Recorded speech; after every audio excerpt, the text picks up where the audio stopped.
Real people, real interviews. I just have to say that I object strenuously to your use of the word hilarious.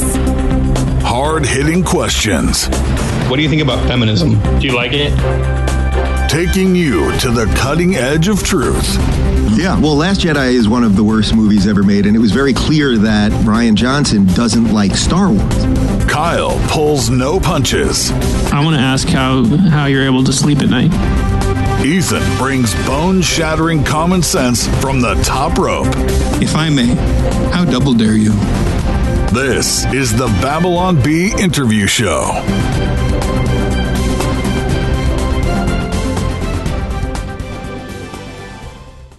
All right, we are here in the Babylon Bee interview studio, and we have a megastar this week, a man I grew up admiring deeply, Worshipping at the altar of, and he was a guy who, if you're ever flipping through the channels, and you saw little theater seats, and then you saw a couple robots, and then you saw this guy, and they're making fun of old movies. He's the guy. That's Mike Nelson. He's the robot? No, he's not. He's the guy. Oh, sorry. Not the robot. Gosh. Jeez. And he is the guy making fun of the movies with the robots. His name's Mike Nelson from Mystery Science Theater 3000, RiffTrax, and some podcasts. And here he is. Here's Mike. Hello, Mike. Hey, everyone. When you said we have like a mega star or something, I forget what your term was, but I looked over my shoulder. I'm like, who's on with us? This should be fun. I just meant within the realm of celebrities who are self-proclaimed Christians. Sure, sure. That narrows it down a lot. Very much narrows down. That is much more appropriate. I'm picturing your tombstone, Mike. Yeah. Yes. And how does it look? It's going to say Mystery Science Theater.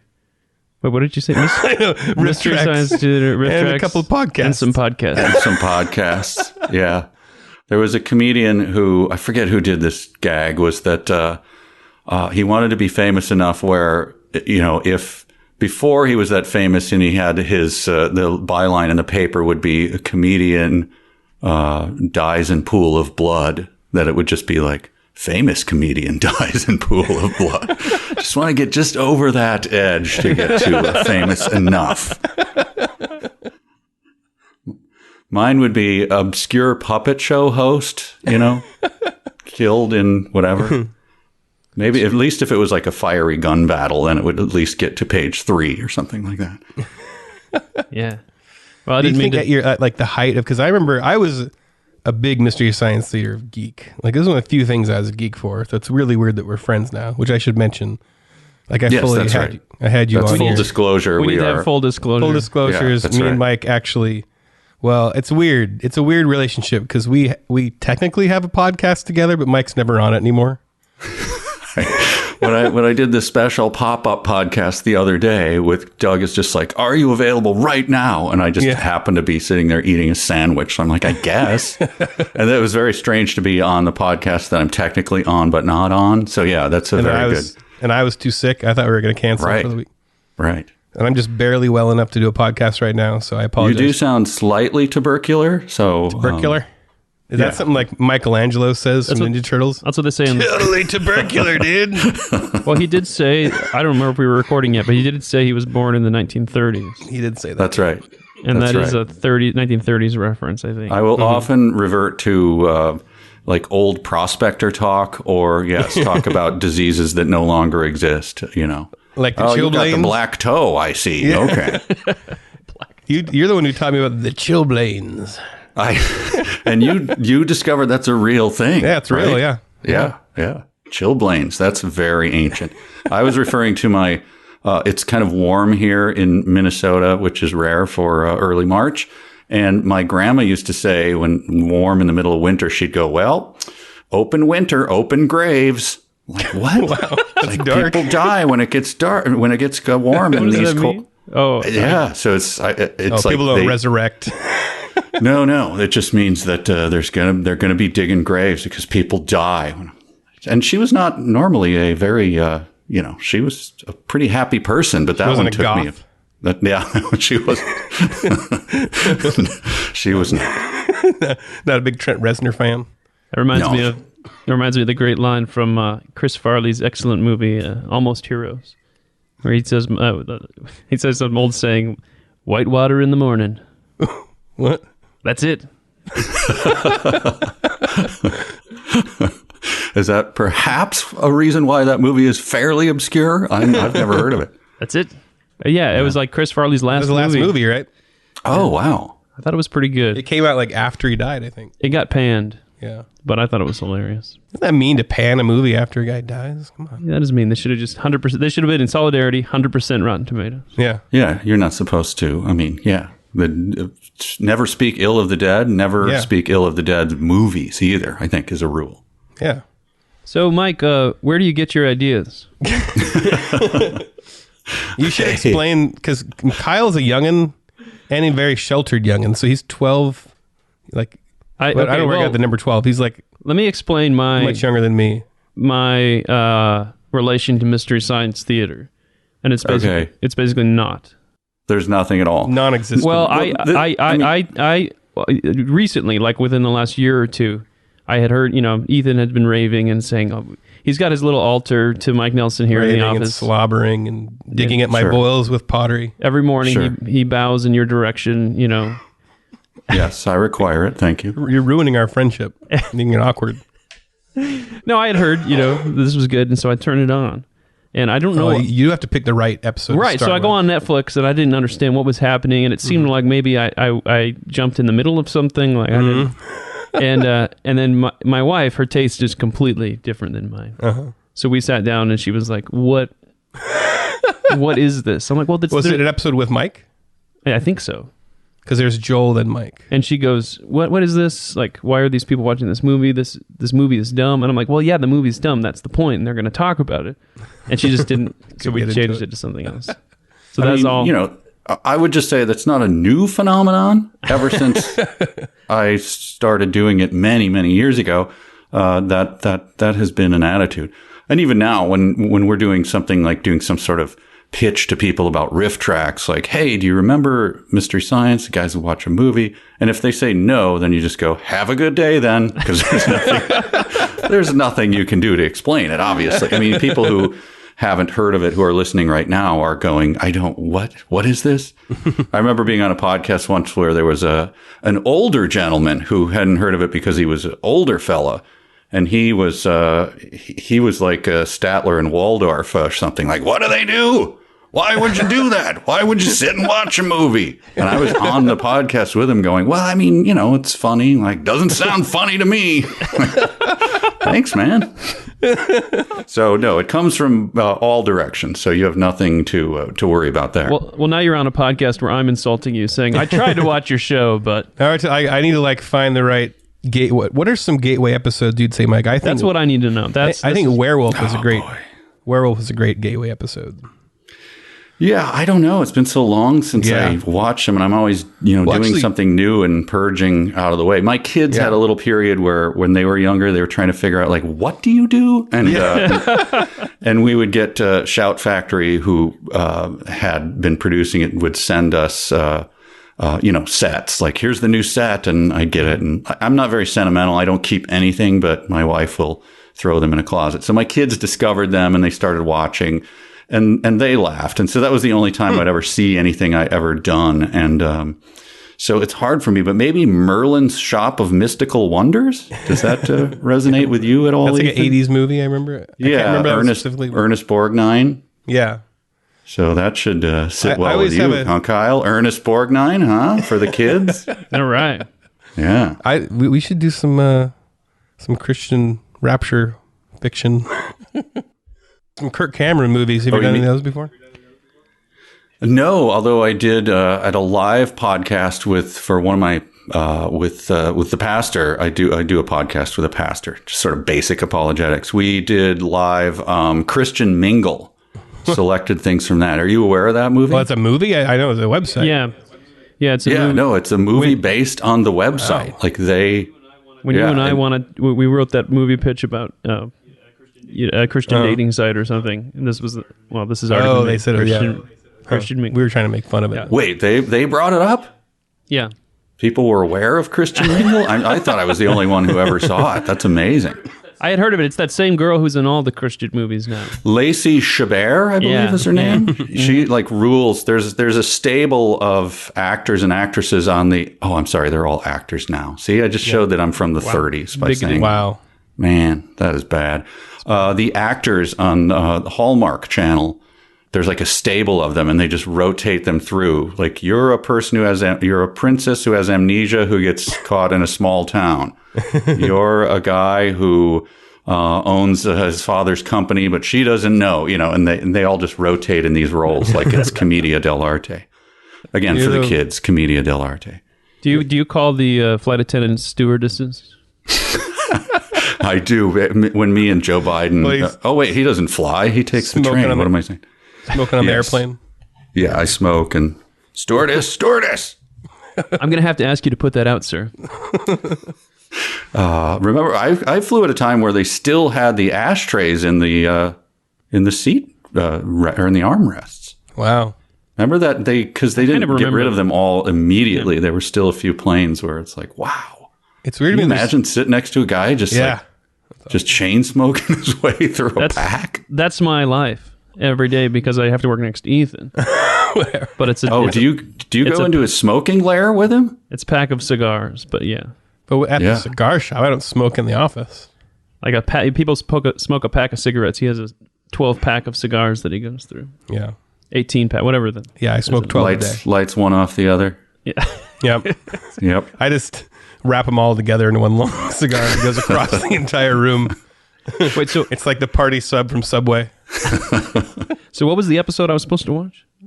I missed it. We'll have a Mystery Science night at my house. But the other great thing, I think a great gateway actually is to do RiffTrax. This is the other newer thing that you've done, you're currently doing. But I have had gatherings where we put, because you can actually sync an MP3 up with a movie. Yes, so you can watch more modern movies. So Kyle, your wife would then say, why are we watching this movie? And you'd say, well, because it's Harry Potter or it's Star Wars or Titanic or whatever you want to. She's like, but why is this guy making fun of Harry Potter? Yeah. Yeah. Certain ones, it's but yeah, the Marvel movies are often really good anyway, so that could be a lot of fun. Mm-hmm. So we want to get into, really, I mean, we're having you on because we are a Christian podcast. Right. And we only talk to Christians. Actually, that's not That's true. good. Yes. Wall yourself off. Do that. Don't ever. As Jesus taught. Yeah. Yeah, as Jesus taught. But no, I find it interesting. I remember I was already a big slobbering fanboy of you. And then I was hanging out with our now mutual friend, Doug TenNapel, who has been on this podcast. Mm-hmm. And one day he's like, I was telling him I'm such a fan of Mystery Science Theater. He's like, oh yeah, that guy emailed me one time, told me he's a Christian. I'm like, what? He is? And then, because I guess you guys have both listened to Greg Koukl. I think Doug was on Greg Koukl. Greg Koukl's also been on this podcast. You can see how I'm like networking everybody into the podcast. Wait, Greg did yours as well? Yeah. Wow. We're a good podcast. You got to listen. You're netting all the big ones. Yeah. I mean, I will listen. You're making podcasts all the time. I don't know how I'm doing it. Yeah. Well, you do more podcasts than I do. That's what I'm saying. We're both like, when do you have time to do one or the other? You don't listen to my book podcast. You'd be a madman, right? I can't keep up. This is you have to read along. This is pretty great. Mike comes on and I say, I don't watch your show. And he goes, well, I don't listen to your podcast. Well, I mean, have a nice day, Mike. Yeah. Really, what we were talking about it the other day. Someone found a book quote that I put on the back of someone's book. I gave them the little quote that they asked for, and the person waved it in my face and said, "You did not read this book." And I'm like, "No, of course not. I had my own book out at the time, and you just do that." So yeah, we're all working. Yeah, if we listen to each other's stuff, we'd be madmen, right? Yeah, I got no time. That's right. I'm mostly listening back to our podcast to see how much we messed up or how it went, because I'm always like, how'd that go? Right.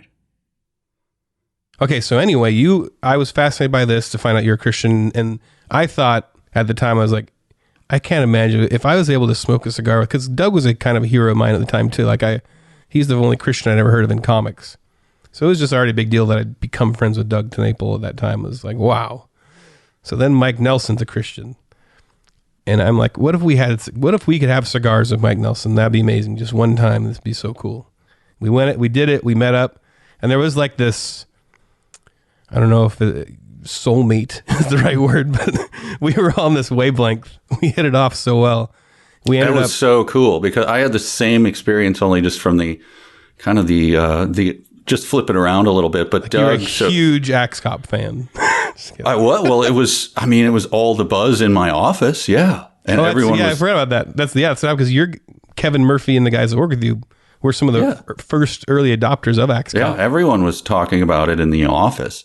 And then Doug, I had heard him on Kokol years before, and I sent him the email, and he sent me back a friendly thing.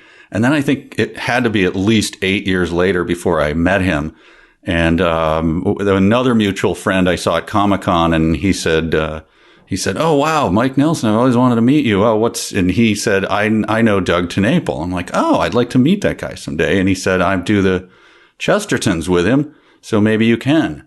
And I think then I got in touch with both of you guys and said, drive down to San Diego. And yeah, it was just like instantaneous, like, all right, hey, bros. these are bros forever. That was so much fun because I was dying in San Diego being a Christian who was in the arts, and there just wasn't, I just didn't know anyone, and there was no access to anyone. Yeah. For those who don't know, San Diego, I don't know if it's proximity to LA, but the Ron Burgundy portrayal of San Diego is pretty much true. There's not a lot going on down there. They're kind of their own thing. And so, it was so great to meet you guys and become instant friends.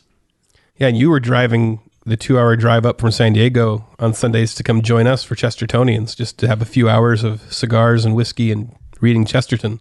It was my favorite thing to get whiskeyed up and drive down the highway. The Babylon Bee does not endorse drinking and driving. I didn't. That was a joke for what they call humor's sake. So I would love to hear the story of coming to Christ in that, because most people, it's like high school youth group. You came to your faith later in life, in the midst of success. Right? Yes, I was a I was a hardcore atheist in that I was not a deep thinker at all, and just said, I don't want to go to church anymore when I was a kid, high school, because my dad said, I think I'm an atheist. I'm like, well then yes, duh, so am I. And it was in adulthood. It was probably during the middle of the run of Mystery Science Theater. I won't get into, you have a crisis in life.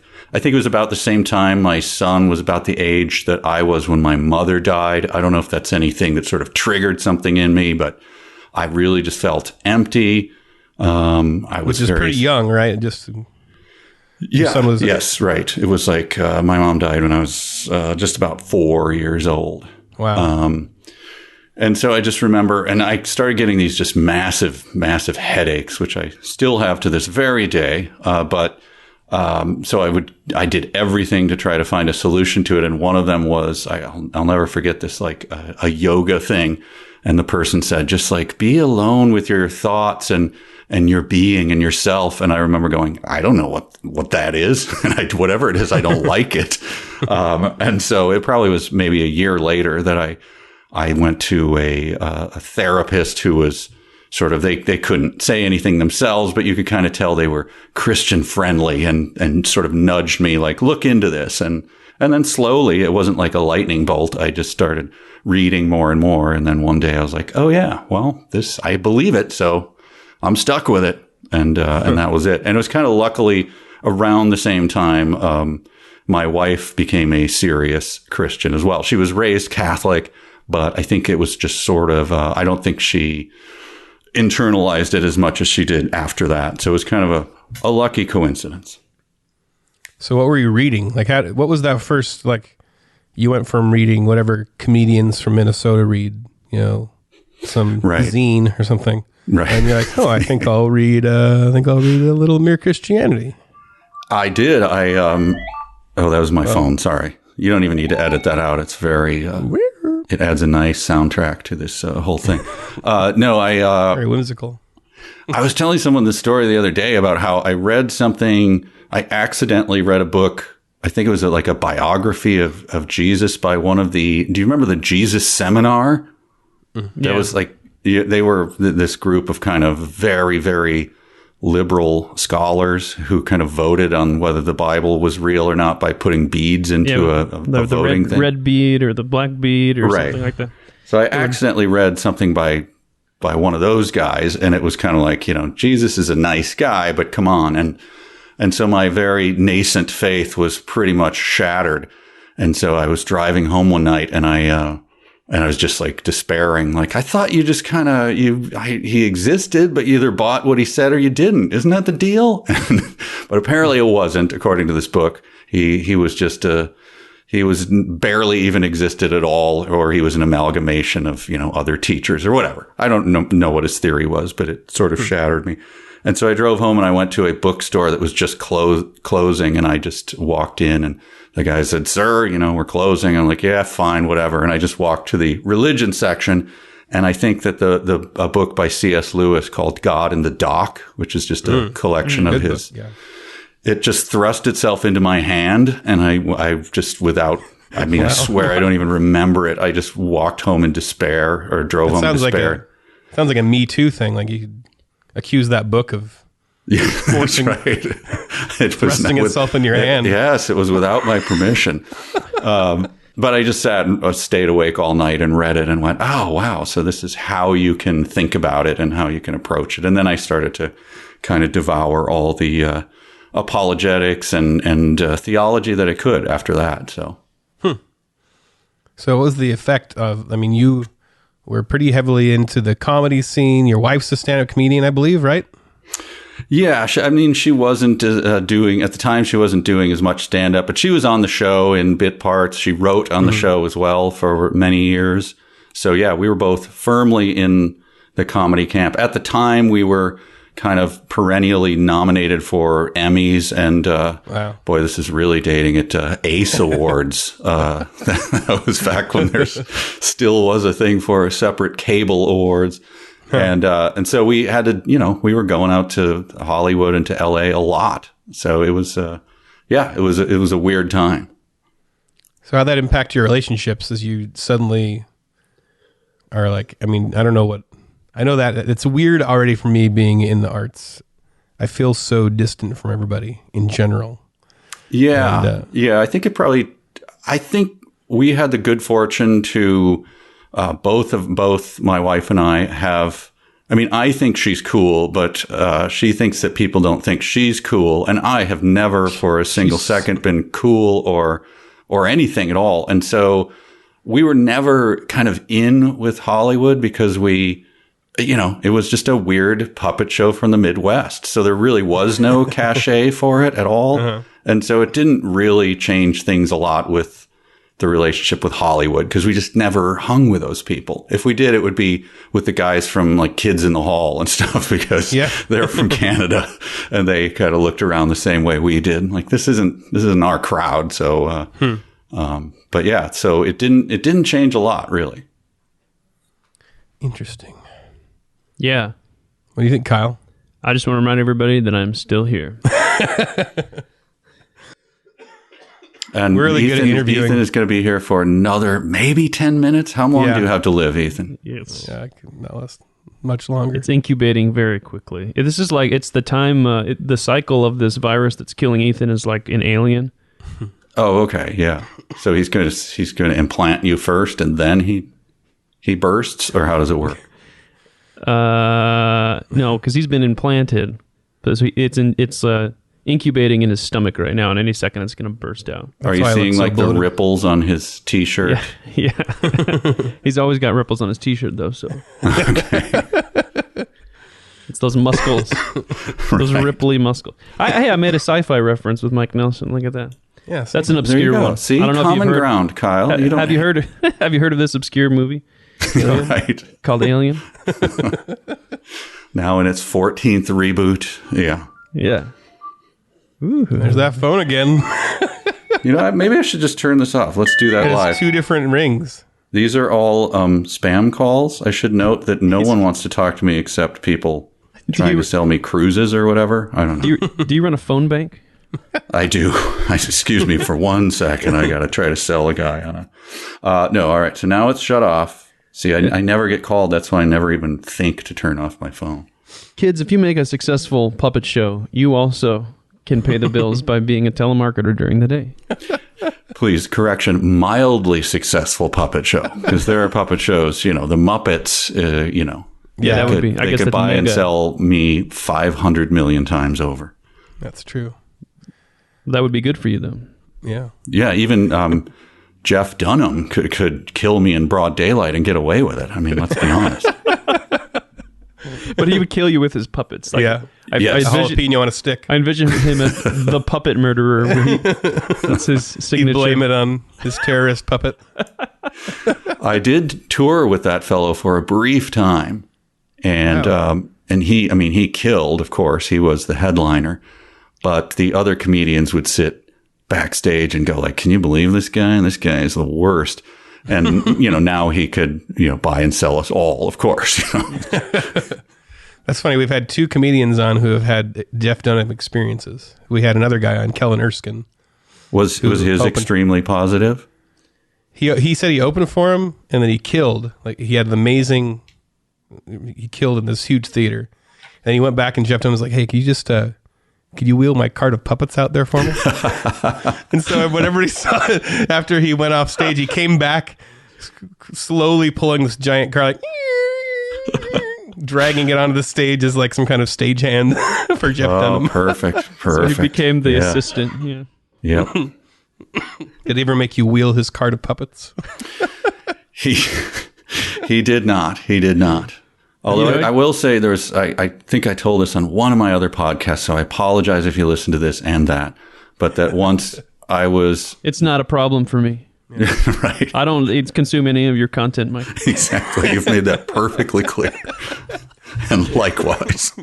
No. But all these comedians were sitting at a table at an open stage. And back then, comedians were not supportive of each other. Like I think they kind of are now, which I find bizarre.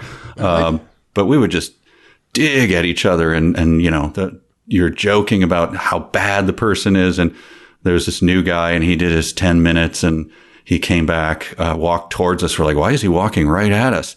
And he went and picked up his recorder that he had set down on our table to record his set. So, oh no. So on it was 10 minutes of like, can you believe this piece of garbage? I felt so bad. He seemed like a really nice guy. I was like, that's what we do. We're comedians. You think he does that? He puts the recorder on the table. He wants to hear the criticism. He's like, I wonder what these guys would say about me. Yeah, I don't think so. I don't think anyone would sign up for that. And nobody goes looking for criticism these days. That'd be smart, though. Yeah. That's smart. Yeah, what do you think of all the, there's been this weird divide. Comedy has taken this strange position with all the Dave Chappelle stuff going on. You're not allowed to punch up or punch down. I mean, like, you are allowed. There's all these rules about comedy. People are trying to take, and I've seen a lot of comedians becoming more political because, like Rob Schneider, he's like all podcasting now about free speech. What's the Mike Nelson take? Well, I mean, when I started out in the 30s, as a Bowery boy, the comedy was just slapstick. No, I've never been particularly political myself, and it never seemed to be. There were a few back when I was doing stand-up comedy, which I only did for a brief period of time, maybe 2 years or something like that. But it was always just be funny. Anyone who can be funny is okay. So I'm looking at it with a little bit of amazement. Like I'm really, really glad that I don't do or have to compete in stand-up comedy because of that. And I find it fairly depressing, the politicization of everything. Like, your chicken meal and your comedian, and you got to fight about it all at all times. I find it exhausting, and I personally will have no part in it, but it seems, I don't know if I could even, I wouldn't survive a day. If I did my act that I used to do, I'd probably be, I would be jailed. And I did nothing. I mean, I'm not saying that I did anything that was even remotely controversial. It was like, just sort of goofy stuff, but still, I'm sure I'd step in so many man traps, when I did my act. So yeah, I just find it mostly it's depressing, and I don't watch it. Yeah. And do you think that there's an importance to comedy? I always try to like parse that out in my head. Like I can never really quite outline why, but I do believe comedy needs to be defended. Yeah, I think so. And I mean, I've heard this from other people, so this is not a like some sort of weird humble brag, I assure you.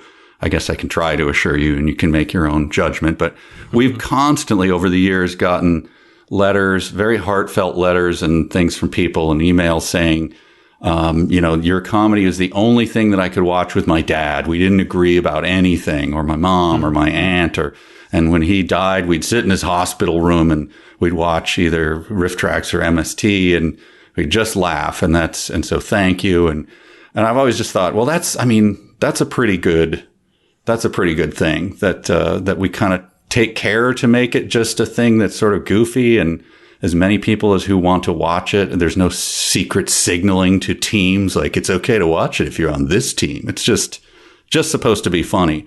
And people have testified to us to the importance of that. So yes, I do think it is important and can be healing. And again, take my caveat that I'm not humble bragging. I think that's true of all comedy. So I will watch Mystery Science Theater on my deathbed. Which is going to be when, do you think? Well, if Ethan keeps coughing on me. That's what I was kind of getting at, that you're both just steps from it, I feel. Going to be pretty soon. I think the Christian Mystery Science Theater is a pretty good idea, watching some of those crappy ones. You should have me and Kyle on to we should do a Christian RiffTrax. We set up this whole interview do without so Mike, but Mike's the master, though. We set up this whole thing so we could get on your show.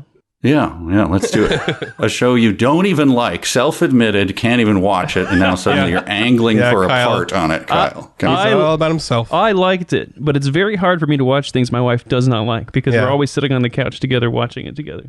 Oh, sure. Yeah. And it's not that she didn't like it, it's that she just didn't understand it. It's a very common thing where marriages are split, where we'll do these VIP events in Nashville where, husband and wife will come because that's their vacation. Like we'll meet them and we'll have lunch and do the pictures and the meet and greet and all that.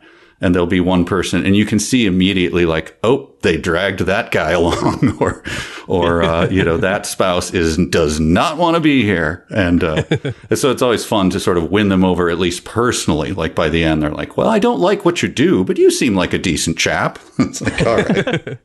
We'll take it. The gateway for my wife to get her to like it was what are the ones with the vampires and the werewolves and the girl? Oh, Twilight. Twilight, yeah. So we watched Twilight. I just had a friend say that same thing, that his daughter said, I want to rewatch all the Twilights that I watched. And they said, not without RiffTrax. She said, what is RiffTrax? Fine, whatever. And then she was a convert after that. So yeah, that's a good gateway. So how would I watch Twilight with RiffTrax?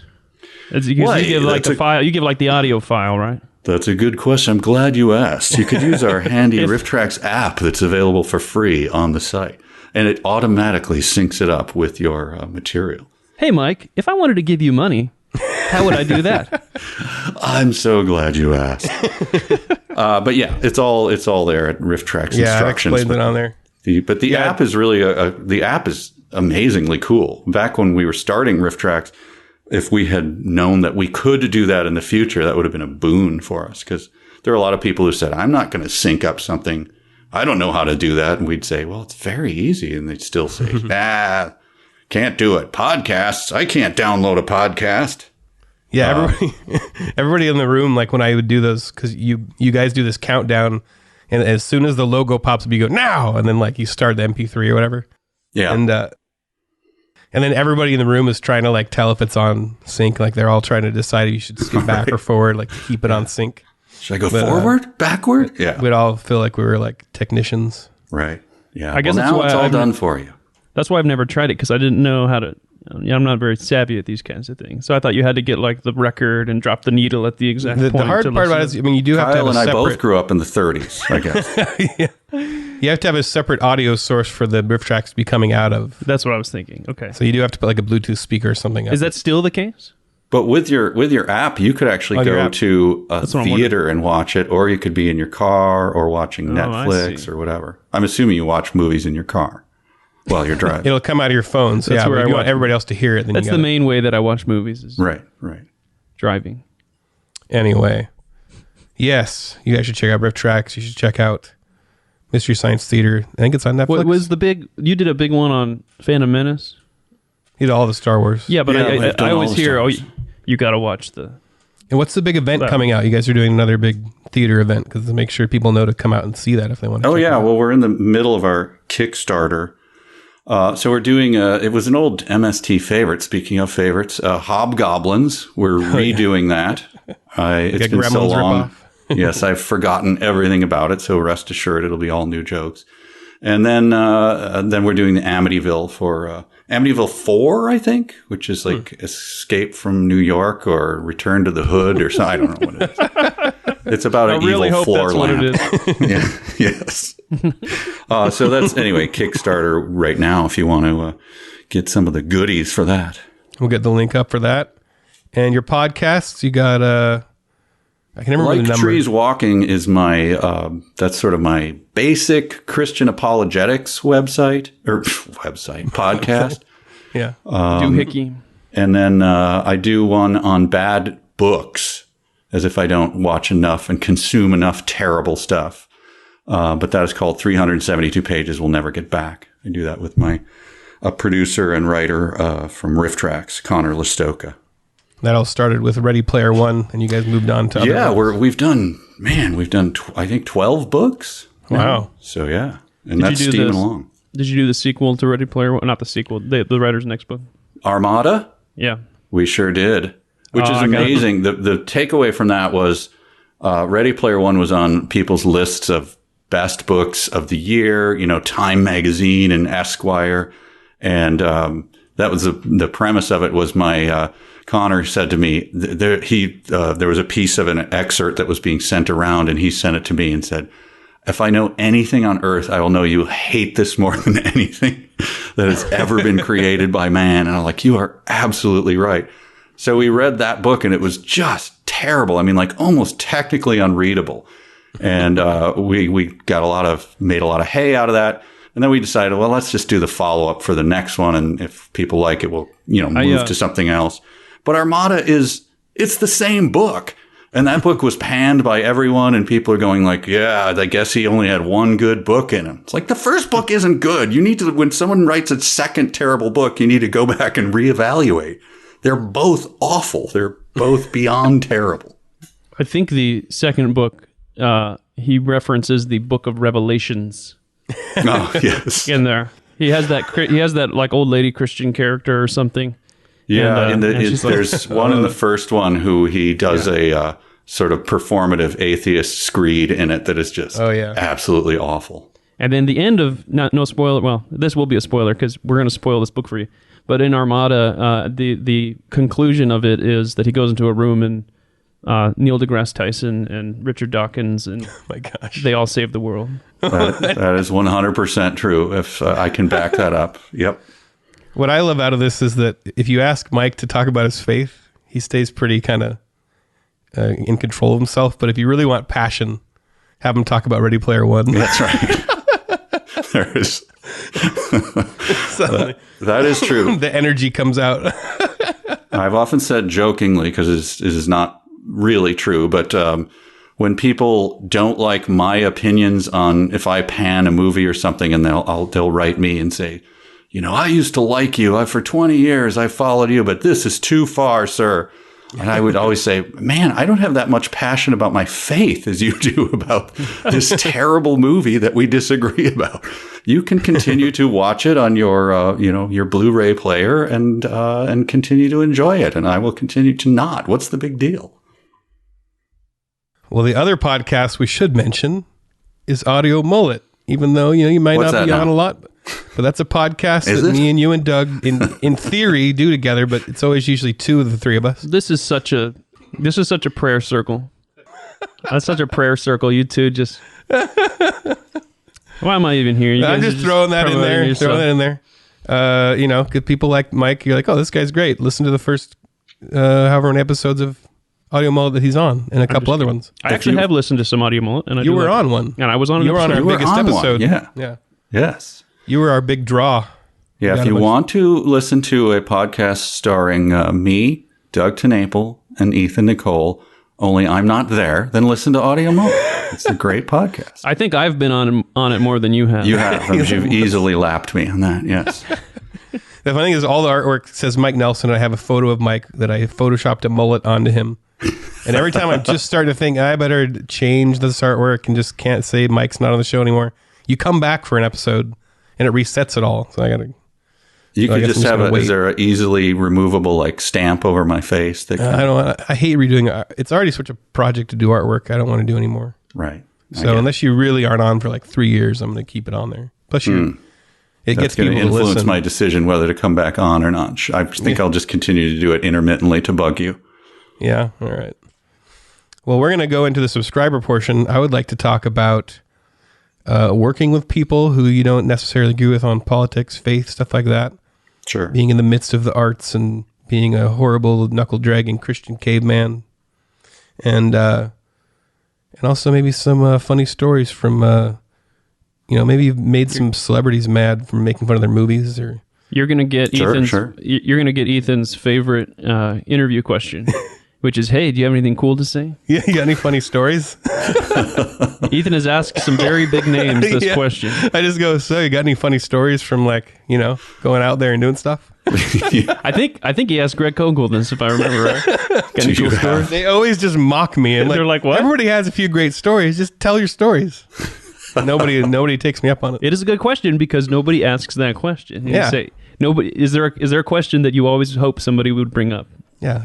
Speaking of the late, great Chris Farley, that's a bit Chris Farley-ish, isn't it? Yeah. Do you remember when you were in the Beatles? Did you like that? Yeah. Did you like that? All right. Well, let's slip into the subscriber lounge and let's keep talking. Let's get on our slippies and our robes. Let's do it. Light up the cigars, boys. Coming up next for Babylon Bee subscribers. Speaking of being a Nazi in hiding, yes. What's it like being a Nazi in conservative leaning? Now, Mike, this is a subscriber portion, so this is much less public. Right, the VeggieTales that ruined VeggieTales. Yes. I know you're complaining about your lack of creative freedom. Yeah. But having edited for you, I get it. He came up and handed her a bunch of cash and said, I know that opening acts and MCs don't get paid anything at these junkie clubs, so here you go.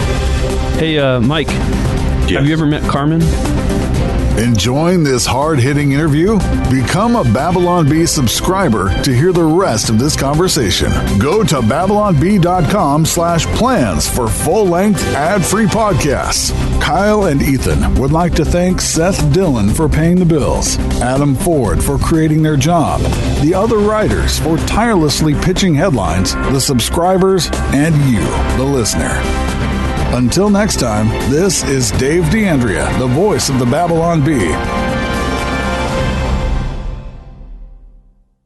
I'm recording, and the signal looks fat and sassy. Everything is good on my end, so if you guys want to do the clap down. That's what people call me and Kyle, fat and sassy. He's fat and I'm sassy. Hey, it's the morning zoo with Fat and Sassy. If you're ashamed of Trump will be ashamed of you Yes. on the last day. Mike. That's right. Sorry, that's right. Kyle, by the way. Yep. Hey, Kyle. Kyle's here. Heard about your bladder, Kyle. So sorry. You got a small bladder. I have a bladder the size of a juice glass. My college mates used to say. Is that big or small? Yeah, is that big? I'm juice glass from my day. I was born in the 30s. Is the little glasses that you get, the little like child glasses. Like a shot glass? Gotcha. Oh, the kid's glass, yeah.